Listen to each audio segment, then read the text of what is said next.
बिस्मिल्लाहिर्रहमानिर्रहीम। अस्सलाम वालेकुम स्टूडेंट्स। जैसा कि अब हमारा जो है कोविड का मसला चल रहा है, इस वजह से ना आपको होमवर्क दिया जा रहा है। तो उसमें हमने सबसे पहले पढ़ना है, हमने पहले भी रिवाइज़ किया था, उसको एक दफ़ा फिर रिवाइज़ कर लेते हैं। पहली चीज़ है रिमाइंडर थ्योरम। दो थ्योरम्स हम पढ़ेंगे। और दूसरी चीज़ है फैक्टर थ्योरम। जो हमारे पास रिमाइंडर थ्योरम होता है उसमें हम ये देखते हैं कि अब फॉर एग्ज़ाम्पल हमारे पास एक इक्वेशन है x cube plus 6x square minus 7x plus 2। ये एक इक्वेशन है, ठीक है। इस इक्वेशन पे आपको एक चीज़ गिवन होगी या एक लीनियर इक्वेशन वो होती है कि जिसमें आपके पास पावर वन हो, x प्लस 2 हो गया या x माइनस 2, x प्लस 3, जो भी हो गया, तो जिसमें पावर 1 हो, इस तरह की आपको एक लीनियर इक्वेशन दी जाएगी। जो लीनियर इक्वेशन होगी वो आपको क्वेश्चन में ये कहेगा कि x cube plus 6x square minus 7x plus 2 ये इक्वेशन है, ये जो डिवाइड हो रही है या इज़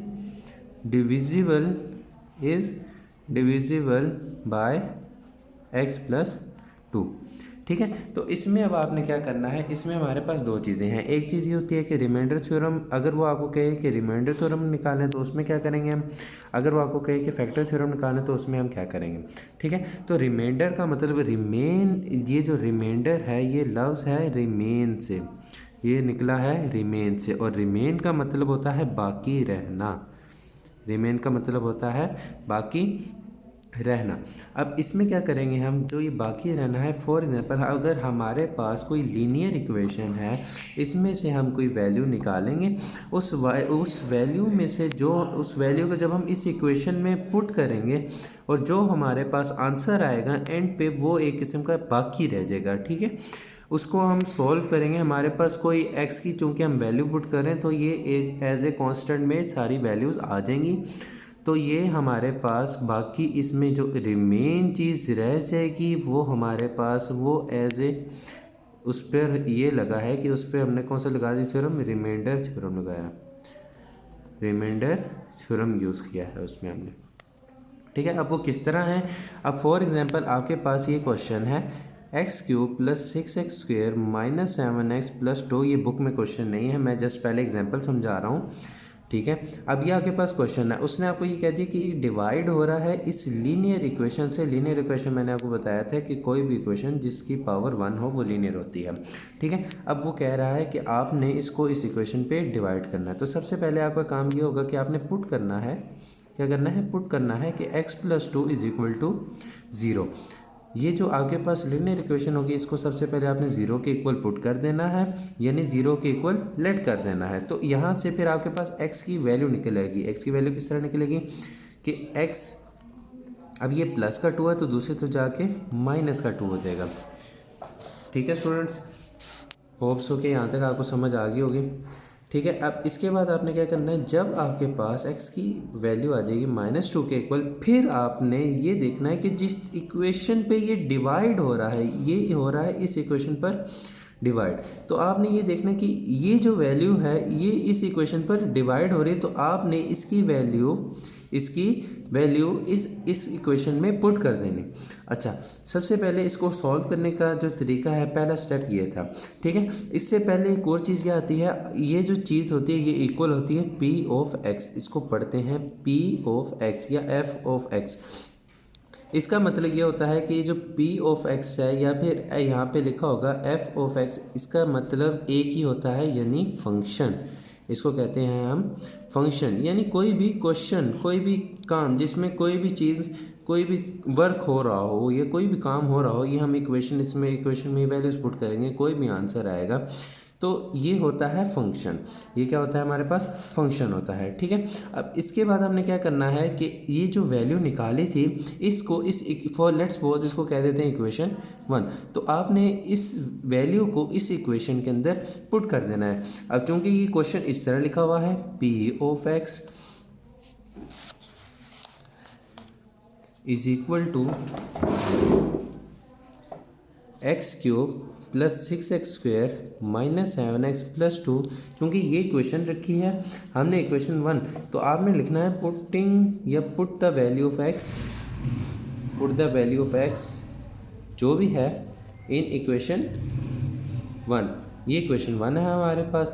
तो इसमें जब आप x की वैल्यू पुट करोगे, x की वैल्यू है -2, तो यहाँ पे क्या हो जाएगा, ये फंक्शन हो जाएगा किस पर, ये x की जगह p ऑफ -2 आया है। ये अभी मैं बाद में समझाता हूँ, बाकी यहाँ पे पहले क्वेश्चन में हम वैल्यू पुट कर देते हैं x3, यानी x की जहाँ जहाँ x लिखा हुआ है वहाँ वहाँ x की वैल्यू पुट कर देंगे। अब ये x = -2 था, तो जहाँ जहाँ अब चूँकि x की वैल्यू आई है -2, अब इस -2 को जहाँ जहाँ x लिखा हुआ है उधर उधर पुट कर देंगे। अब ये था x का क्यूब, तो ये हो जाएगा -2 का क्यूब प्लस 6, आगे है x का स्क्वायर -2 का स्क्वायर -7 -2 प्लस 2।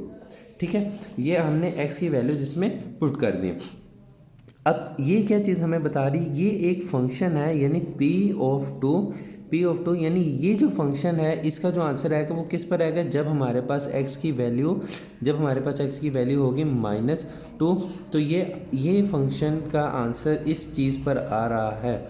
तो ये इसका कहने का मतलब ये है कि जो कोई भी फंक्शन है उसके आगे जो भी लिखा होगा उसके जब हम वैल्यूज पुट करते हैं तो वो बताता है कि ये फंक्शन किस तरह से काम कर रहा है इस वैल्यू पर।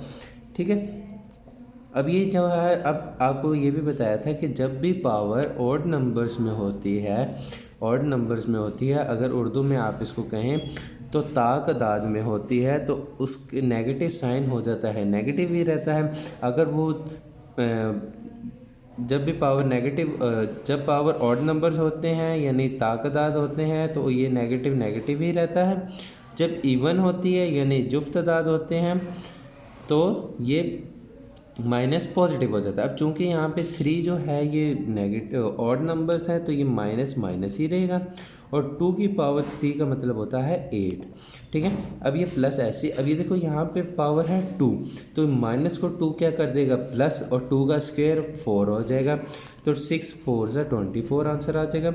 अब ये 7 2 ज़ा 14, माइनस क्या हो जाएगा प्लस हो जाएगा, प्लस का 14 आ जाएगा, और ये +2 एज इट इज़ आ जाएगा। ये किस पर हो रहा है, ये इस फंक्शन, ये जो फंक्शन है इस पर x की वैल्यू -2 रखें तो ये काम हो रहा है। ठीक है, अब इसमें आप कर लें कि 24 24 + 14, 24 जमा 14 क्या हो जाएगा 4 4 8 2 1 3 +2 -8। ठीक है, अब ये हो जाएगा 40 में से 8 माइनस करेंगे तो फिर आंसर आएगा 32। यानी इस फंक्शन पर ये जो वर्किंग हुई है या जो भी काम हुआ है कि p ऑफ x का यहाँ पे जब हमने -2 पुट किया है तो हमारे पास जो रिमाइंडर आया है वो आया है 32। रिमाइंडर क्या आया है 32। ठीक है, अब दूसरी चीज़ क्या है फैक्टर थ्योरम। अब दूसरी चीज़ हमारे पास है फैक्टर थ्योरम, इसी में समझ लें। उसमें ये होता है कि वैसे इससे रिलेटेड आपके पास आपके सिलेबस में कोई आंसर कोई क्वेश्चन नहीं है तो इसका क्वेश्चन हम नहीं करेंगे, लेकिन एग्जाम्पल जो बुक में है वो मैं आपको समझा दूंगा। ठीक है, अब इसमें फैक्टर थ्योरम में क्या होता है, फैक्टर थ्योरम में हमारे पास ये होता है कि जो हम क्वेश्चन फॉर एग्जांपल ये क्वेश्चन है और ये डिवाइड हो रहा है इस पर, तो हम जो क्वेश्चन के अंदर ये वैल्यू पुट करते हैं वो तो सेम ही है, वो यहाँ तक सेम ही रहेगा, लेकिन इसमें हमारे पास जो फंक्शन होता है p ऑफ x उसको हमने प्रूव करना होता है कि वो 0 के इक्वल है। उसको हमने प्रूफ क्या करना होता है, वो हमेशा 0 के इक्वल है। यानी ये वैल्यू कब हमारे पास होगी, यानी फैक्टर थ्योरम का मतलब ये होता है आपने फैक्टर्स निकालने हैं। फैक्टर्स आप अगर ये चैप्टर फैक्टराइजेशन वाला है, चैप्टर है फैक्टराइजेशन वाला, तो आपने इसमें फैक्टर्स निकालने। फैक्टर्स का मतलब आपके पास आंसर होता है, फैक्टर्स का मतलब क्या होता है आंसर। फॉर एग्जांपल हमारे पास हमने इसमें क्या करना होता है, जो हमारे पास क्वेश्चन होता है p ऑफ x, इसको फंक्शन कहते हैं, उसको 0 के इक्वल आपने पुट कर देना है, उसको 0 के इक्वल पुट कर देना है। तो उसमें से आपके पास जब कोई वैल्यूज़ आएंगी या कोई आंसर आएंगे वो आपके क्या हो जाएंगे फैक्टर्स हो जाएंगे, और वो थ्योरम कौन सा हो जाएगा, वो फैक्टर थ्योरम हो जाएगा। ठीक है। अब ये हमारा 5.3 का क्वेश्चन नंबर 1 है। उसमें उसने कहा है कि यूज़ द रिमाइंडर थ्योरम। आपने यूज़ क्या करना है, रिमाइंडर थ्योरम को यूज़ करते हुए टू फाइंड द रिमाइंडर, यानी आपने रिमाइंडर थ्योरम को यूज़ करते हुए रिमाइंडर फाइंड करना है। रिमाइंडर किस में से, इस इक्वेशन में से रिमाइंडर फाइंड करना है। रिमाइंडर आपको मैंने पहले ही बता दिया था कि रिमाइंडर का मतलब होता है जो चीज़ बाकी रह जाए, जो एंड में रह जाए वैल्यू, वो होती है रिमाइंडर। ठीक है। अब उसने क्वेश्चन ये दे दिया है कि 3x³ minus 10x² plus 13x minus 6, ये आपके पास इक्वेशन है। वो ये कह रहा है कि ये जो इक्वेशन है ये इज़ डिवाइडेड बाय, ये जो डिवाइड हो रही है किस पर हो रही है, बाय दिस। ये वैल्यू भी हो सकती है, अगर इस तरह वैल्यू लिखी हो तो इसको किस तरह करेंगे, और इसकी जगह यहाँ पे एक लीनियर इक्वेशन में वैल्यू दे दी है इस तरह। ठीक है। अब इन दोनों में फ़र्क क्या है, इन दोनों में फ़र्क है, आपकी बुक में लिखा हुआ है is divided by x minus 2। ठीक है। इन दोनों में ये फ़र्क है। हमने जो पहला स्टेप करना होता है, पहला स्टेप मैंने आपको बताया है कि इसको, ये जो फंक्शन का नाम होता है ये तो पहले ही आपको पता होना चाहिए कि ये फंक्शन कोई भी है। यहाँ पे आप f(x) लिख सकते हो या p(x) लिख सकते हो, ये तो ऐसे ही आ जाएगा। ठीक है, ये तो ऐसे ही आ जाएगा। लेकिन अब ये जो चीज़ है, अगर तो आपके पास इस तरह कोई वैल्यू गिवन हो, इस तरह वाली कि सिंपल वैल्यू हो, कोई लीनियर इक्वेशन ना जो सिंपल कांस्टेंट हो, तो इसमें जो हम पहला स्टेप करते थे पुट वाला, जो हमने पीछे किया था कि put this value is equal to 0, वो हमने इसमें नहीं करनी, इसको डायरेक्ट इसके अंदर इक्वेशन के अंदर पुट कर देते हैं। ठीक है, ये इक्वेशन है 1। ठीक है। अब चूंकि यहाँ पे बुक में इस तरह वाली वैल्यू लिखी हुई है, तो आपने यहाँ पे पहला स्टेप फिर क्या करना पड़ेगा आपको, put x minus 2 is equal to 0। अब यहाँ से फिर हम x की वैल्यू निकालेंगे, ये माइनस का उधर जाके प्लस का हो जाएगा। ठीक है। अब इस x की वैल्यू को हमने इस इक्वेशन के अंदर पुट करना है, इस x की वैल्यू को हमने इस इक्वेशन के अंदर पुट करना है। पुट करेंगे तो हमारे पास रिमाइंडर आ जाएगा। रिमाइंडर किस तरह आएगा देखते हैं अभी। अब x की वैल्यू क्या आई है 2, जहाँ जहाँ x लिखा है वहाँ वहाँ 2 लिख दो। अब x की जगह 2 का क्यूब माइनस 10, x का स्क्वायर है तो ये 2 का स्क्वायर हो जाएगा, प्लस 13, x की जगह 2 माइनस 6। ठीक है। अच्छा, अब यहाँ पे आपने क्या करना है, पहले हमेशा ब्रैकेट सोल्व करते हैं। 2 का क्यूब 8 होता है और 3 8 ज़ा 24। अब यहाँ पे 2 का स्क्वायर 4 होता है और 10 4 ज़ा 40, ये माइनस का 40 आएगा क्योंकि यहाँ पे माइनस है। अब 13 2 ज़ा 26 होता है और ये माइनस 6 ऐसे ही आ गया। ठीक है। अब इसको आप सॉल्व कर लेते हैं। ये क्या आ रहा है, ये p(2) आ रहा है हमारे पास, यानी फंक्शन है कोई भी इस वैल्यू पर। ठीक है, या ये फंक्शन इस वैल्यू पर काम कर रहा है। तो आपने सिंपल इसको सॉल्व कर लेना है। 4 6 10 होता है, ये 50 हो जाएगा। 50 में से 46 माइनस कर दें तो आपके पास आंसर आता है 4। यानी जो आपके पास रिमाइंडर आया है, ये क्या आया है, ये रिमाइंडर है। ये क्या है, रिमाइंडर। हमारे पास रिमाइंडर क्या है, 4 आया है। इसी तरह इसका नेक्स्ट क्वेश्चन भी है। ठीक है, इसका लास्ट वाला क्वेश्चन जो है वो आप लोग खुद करेंगे, और जो फोर्थ वाला है वो मैं करवा देता हूँ। फोर्थ वाला क्वेश्चन है जी, 2x minus 1 whole cube plus 6 3 plus 4x whole square minus 10। ठीक है, ये इज़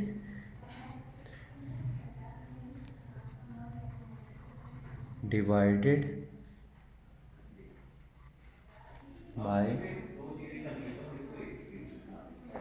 2x प्लस 1। अब ये वैल्यू आ गई। ठीक है।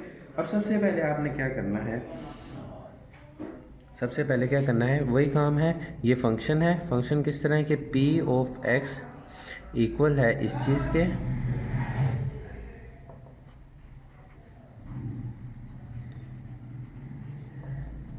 ठीक है। अब दूसरी चीज़ क्या थी, ये जो वैल्यू थी हमारे पास, इस वैल्यू को आपने क्या कर देना, इस वैल्यू को पुट कर देना है, put this value is equal to 0। अब जब हमने इस वैल्यू को इक्वल टू 0 कर दिया, अब हमें इस वेरिएबल की वैल्यू चाहिए।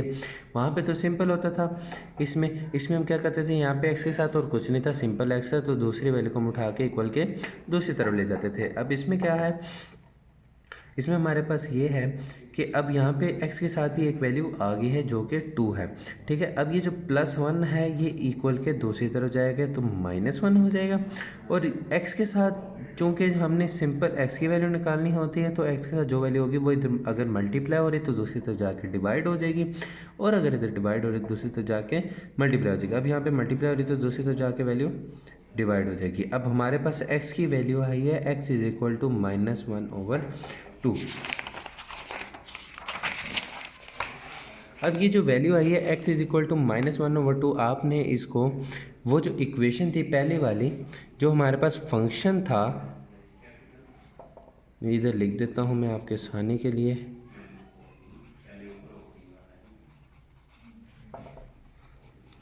ठीक है, ये क्वेश्चन थी या ये क्वेश्चन था, इसके अंदर आपने वो वैल्यू पुट करनी है। ठीक है, अब इसके अंदर हम x की वैल्यू, इसके दो तरीके हैं। ठीक है, अगर जो आप थोड़ा आसान तरीका यही है कि आप इसके अंदर डायरेक्ट वैल्यू पुट कर दें, अगर ये कटिंग होती है तो कटिंग हो जाएगी। ठीक है, दूसरा स्टेप ये है या दूसरा मेथड ये है कि देखें ऊपर क्यूब लिखा हुआ है, यहाँ पे स्क्वायर लिखा हुआ है, आप इनके फार्मूले ओपन कर लें। ठीक है, a-b होल क्यूब या a+b होल स्क्वायर, इनके आप फार्मूले ओपन कर लें, फिर आप उसके अंदर वैल्यू पुट कर लें तो आपके पास सेम आंसर आएगा। ठीक है, अब हमारे पास चूँकि x की वैल्यू आई थी -1/2, यानी जो फंक्शन है वो इस चीज़ पर काम करेगा, तो 2 के आगे -1/2 -1 इस पूरे का होल क्यूब, हमने जस्ट x की वैल्यू पुट की है, बाकी किसी चीज़ को नहीं छेड़ा। इसी तरह इसमें भी 3 + 4 -1/2 इस पूरे का स्क्वायर -10। अब चूँकि ये देखो 2 डिवाइड हो रहा है, 2 मल्टीप्लाई हो रहा है, ये कैंसिल हो जाएंगे। यहाँ पे 2 कैंसिल हो रहा है, 2 1 ज़ा 2, 2 2 ज़ा 4। अब जो इधर वैल्यू बचेगी वो क्या बचेगी, -1 का क्यूब +6 3। अब ये देखो अब ये देखो, अब यहाँ पे बच गया 2। ठीक है, अब 2 इससे मल्टीप्लाई हो रहा है, ऊपर वाली वैल्यू ऊपर वाले से मल्टीप्लाई होती है। ठीक है, अब 2 इससे मल्टीप्लाई हो रहा है, 2 1 ज़ा 2 और प्लस माइनस माइनस, और यहाँ पे इसका स्क्वायर और -10। ठीक है, अब ये फंक्शन ये एज इट इज़ नीचे आता जाएगा। ठीक है, अब ये माइनस माइनस प्लस होते हैं, -2 हो जाएगा ये, इसका क्यूब +6 3 - 2 1 होता है, 1 का स्क्वायर -10, 2 का क्यूब होता है 8, और ये चूँकि जो पावर है वो ऑड नंबर्स में तो ये माइनस माइनस ही रहेगा, +6 6 1 ज़ा 6, 1 का स्क्वायर 1 ही होता है, 6 1 ज़ा 6 और -10। ठीक है, अब -18 -10 हो जाएंगे, -8 और -10 हो जाएंगे -18, क्यों माइनस माइनस प्लस होता है, साइन बड़ी वैल्यू का आता है, तो यहाँ पे आ जाएगा -18 और +6, -18 में से 6 माइनस करेंगे तो ये आ जाएगा -12, यानी आपका रिमाइंडर क्या आ गया इसमें -12। ठीक है, अब आपका जो नेक्स्ट क्वेश्चन है इस एक्सरसाइज का लास्ट क्वेश्चन जो आपके सिलेबस में है वो ये है कि for what value of m, यानी m की क्या वैल्यू हो, m की यानी कि हमने सीधा सीधा आसान लफ्ज़ों में हमने m की वैल्यू फाइंड करनी है। ठीक है, for what value of m is the polynomial कहते हैं ये जो हमारे पास इक्वेशन अगर एक्सीड कर जाए 2 से, यानी कोई भी इक्वेशन जिसमें हमारे पास वेरिएबल्स कॉन्स्टेंट्स ऑपरेशन इंक्लूड हों और वो बड़ी क्वेश्चन लिखी हो छोटी क्वेश्चन लिखी हो, उसको पॉलिनोमियल ही कहते हैं। ठीक है, ये जो आगे पॉलिनोमियल आपको दिया गया है ये, और वो कह रहा है कि आपने m की वैल्यू निकालनी है, जबकि आपके पास क्वेश्चन ये है और ये डिवाइड हो रहा है इस वैल्यू से, तो जिस तरह जब भी आपको मैंने आपको पिछले पार्ट में ये बताया है, ये चलो आपके पास एग्जांपल भी आ गई, एग्जांपल भी कर लो, या आपके पास क्वेश्चन भी आ गई, ये अब आ गया फैक्टर थ्योरम का। ठीक है, हमें ये नहीं पता था कि इसका क्वेश्चन है कि नहीं, अब देखा है तो पता चल गया कि फैक्टर थ्योरम का भी हमारे सिलेबस में एक क्वेश्चन है, तो इसका भी काम है। ठीक है, अब फैक्टर थ्योरम का हमारे पास क्या काम था, मैंने आपको ये बताया था कि जो भी फंक्शन होता है उसको हमने ज़ीरो के इक्वल लेट करना है या ज़ीरो के इक्वल प्रूव करना होता है या लेट करना होता है, वो क्या होता है, ये फैक्टर थ्योरम होता है। ठीक है, अब उसने जो पॉलिनोमियल यानी जो उसने हमें p ऑफ x जो क्वेश्चन दिया है वो क्या दिया है, 4x³ - 7x² + 6 x minus 3m, ठीक है। और जो कि डिवाइड हो रहा है किससे, x प्लस 2 से, तो आपने डिवाइड, ठीक है, डिवाइडेड बाय, ठीक है, ये डिवाइड हो रहा है इस चीज़ से। तो आपने सबसे पहले आपको ये बताया था कि आपने सबसे पहले इस वैल्यू को क्या करते हैं, पुट करते हैं कि x प्लस 2 इक्वल टू 0, तो ये क्या आ जाएगा, x इज इक्वल टू, ये प्लस का तो जाके माइनस का, ठीक है। अब चूंकि हमारे पास x की वैल्यू आ गई, आपने इस x की वैल्यू को, आपने इस x की वैल्यू को इसके अंदर पुट कर देना है, इस इक्वेशन के अंदर, ठीक है। अब हमने आपको इस इक्वेशन के अंदर पुट करने से पहले आपको एक चीज़ ये याद रखनी है, जब भी आपके पास कोई वैल्यू फाइंड करने की बात आ जाए, वैल्यू फाइंड करने की किस तरह, अब इस क्वेश्चन में उसने कहा कि हमने m की वैल्यू फाइंड करनी है, यानी m की कौन सी वैल्यू होगी या किस वैल्यू पर ये फंक्शन जो है ज़ीरो हो जाए, m की किस वैल्यू पर ये फंक्शन पूरा ज़ीरो हो जाए। तो ये सिंपल सी है, ज़्यादा डिफ़िकल्ट नहीं है। तो इसमें आपने ये देखना है, आपने सबसे पहले इस m की वैल्यू फाइंड करनी है। इस वैल्यू को फाइंड करने के लिए हमारे पास क्या फैक्टर थ्योरम हमें ये कहता है कि जो हमारे पास फंक्शन होता है उसको ज़ीरो के इक्वल, फंक्शन ये सारा है,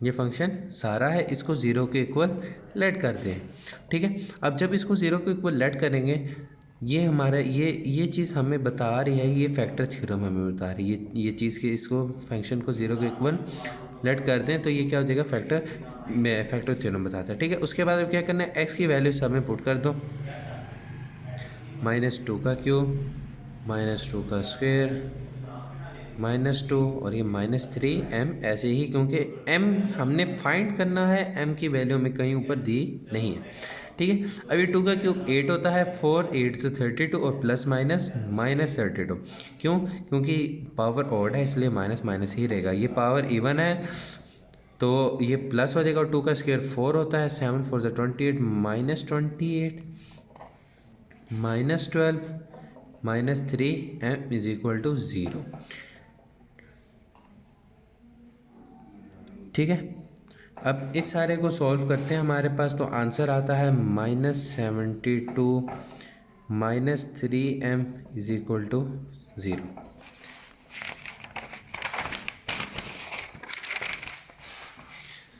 ठीक है। अब हमारे पास क्या आया है, -72 -3m इज इक्वल टू 0। अच्छा, अब क्या करना है, अब चूँकि हमने m की वैल्यू फाइंड करनी है तो ये माइनस का होते जाके प्लस का हो जाएगा।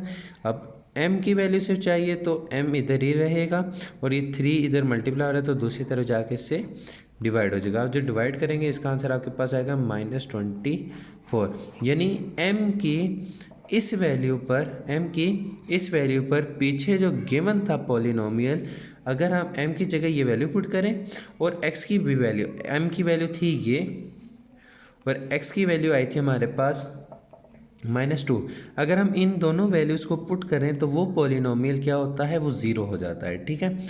तो ये हमें फैक्टर थ्योरम बताता है कि जो हमारे पास p ऑफ x है वो हमेशा यानी ऑलवेज इक्वल टू 0 आएगा, तो ये आपके पास फैक्टर थ्योरम होता है। देखें, अब जहाँ तक ये काम है कि अगर हम फॉर एग्जांपल इसको पुट करके देखते हैं कि क्या हमारा आंसर ठीक है, ये क्या वैल्यू, ये ठीक है ये गलत है। क्योंकि हमने x की वैल्यू पुट की थी तो ये चीज़ आ रही थी, यहाँ से तो आगे हमने m की वैल्यू फाइंड की थी ना, लेकिन ये चीज़ आ रही थी, क्या चीज़ आ रही थी, -72 -3m इज इक्वल टू 0। ये जस्ट हम चेक करने के लिए कर रहे हैं कि हमारी m की वैल्यू सही आई है कि नहीं, और ये भी चेक करें कि जो फैक्टर थ्योरम होता है वो सही कह रहा है कि जो हमारे पास फंक्शन होता है वो ऑलवेज ज़ीरो होता है कि नहीं, ठीक है। किसी जगह पर या वो जो फंक्शन होता है वो प्रूफ करता है left hand side is equal to right hand side, अगर उसके राइट हैंड साइड पे 0 हो, ठीक है। अब इसमें चूंकि हमारे पास m की वैल्यू क्या आई थी, -24, ठीक है, ये वैल्यू आई है m के ऊपर। अब ये -72 ऐसे ही अब ये माइनस माइनस क्या हो जाएगा, प्लस 3 4 12, 1 कैरी, 3 2 6 और 1 7। अभी देखें -72 प्लस 72 से कैंसिल हो जाएगा और ये क्या आ जाएगा, 0 इज़ इक्वल टू 0। अब ये बात साबित होगी कि फैक्टर थ्योरम जो है वो सही कहता है कि फंक्शन जो होता है वो 0 के इक्वल होता है जब हमारे पास कोई इस तरह की वैल्यू गिवन हो। यहाँ तक आपका आज काम था, ठीक है। आप सब ने इसको दो बार इन क्वेश्चंस को करना है और एक मैंने नहीं करवाया क्योंकि वो बहुत सिंपल सा है, उसमें आपने ख़ुद ही उसको सॉल्व करने की कोशिश करनी है, ठीक है। बाकी सारे जिस तरह हैं उसी तरह का ये भी है, ठीक है। उसमें भी आपने जस्ट पहली वैल्यू को पुट करना है, बाद में उसके अंदर इक्वेशन के अंदर पुट कर देना है, आपके पास रिमाइंडर आ जाएगा, ठीक है। अगर आपको फिर भी नहीं समझ आती तो आप मुझे बता दीजिएगा, मैं आपको आगे समझा दूँगा। लेकिन हमने जितनी डिटेल में पढ़ा है आई होप सो कि आपको समझ आ जाए।